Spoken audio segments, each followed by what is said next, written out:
Welcome again to the Melling Law YouTube channel, where we talk about different estate planning topics relevant to people living here in Utah. Today we are continuing this series about estate planning at different stages of life, specifically today about the couples who are in that kind of wealth building stage of their life. They really don't have a whole lot as far as retirement savings, but they're more comfortable in their careers. They're buying real estate. They are starting to invest. They do have small retirement accounts, small brokerage accounts, maybe a modest bank account, and but the key here is that they've started to acquire real estate, like their home.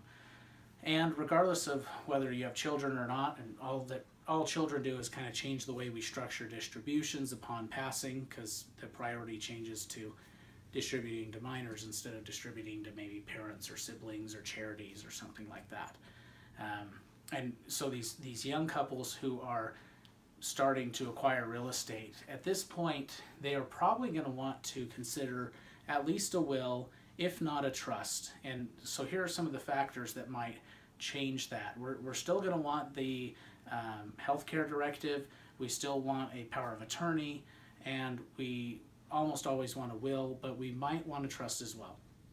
So the will is going to be guided by the probate process. Now, to the extent that you do not have real estate, or all your financial accounts are worth less than $75,000, you will not be required to have your will probated in the courts because your estate is exempt from probate. However, if you do have real estate, like a house or something like that, or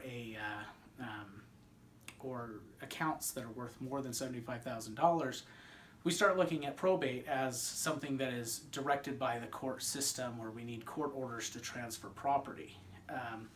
Once we get to that point, then it kind of becomes a cost-benefit analysis. Do we want a will that is going to dispose of this property, structure it so that it goes to minor children or to loved ones, but will be court-directed and take at least 4 months?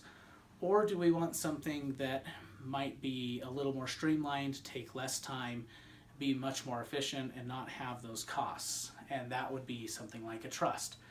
And one of the ways we decide that is liquidity of the estate. Does the estate have enough funds that are exempt from the probate process to be able to get us through probate? Are there enough funds to cover all the house bills, the taxes, the utilities, the mortgage payments, any other debt payments, while we're waiting on authority from the court to be able to start the sale process of the assets, to be able to get some of that equity back and be able to sell assets? If there's not enough liquidity, then a trust is something that we might be looking into.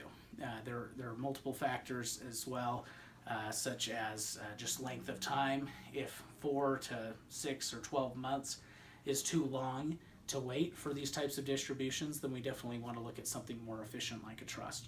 So these young couples in this wealth building, wealth generating time of their life, they're going to want to look at what is the possibility of them passing away and needing to have that process supervised by the courts.